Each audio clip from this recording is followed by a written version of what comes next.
Israeli সেনারা গাজা থেকে সরছে, কিন্তু এটা শুধু সরানো নয়, অনেকের মতে এটা পুনর্বিন্যাস।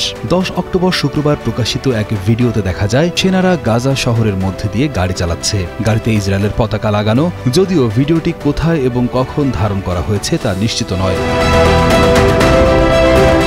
1 অক্টোবর শনিবার গাজার সীমান্তে ইসরায়েলি সাঁজোয়া যান দেখা গেছে, আর দূর থেকে ধোঁয়া উঠছিল ধ্বংস হয়ে যাওয়া ভবনগুলোর উপর দিয়ে।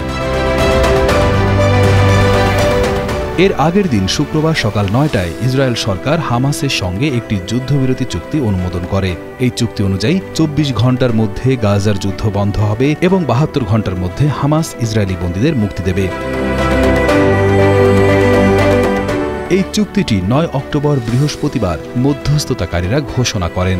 এতে বলা হয় ইসরায়েলি বন্দীদের মুক্তির বিনিময়ে ফিলিস্তিনি বন্দীদের ছেড়ে দেওয়া হবে এবং ধাপে ধাপে ইসরায়েলি সেনারা গাজা থেকে সরে যাবে। এই উদ্যোগটি এসেছে যুক্তরাষ্ট্রের প্রেসিডেন্ট ডোনাল্ড ট্রাম্পের নেতৃত্বে, যার লক্ষ্য 2 বছর ধরে চলা গাজা যুদ্ধের অবসান ঘটানো।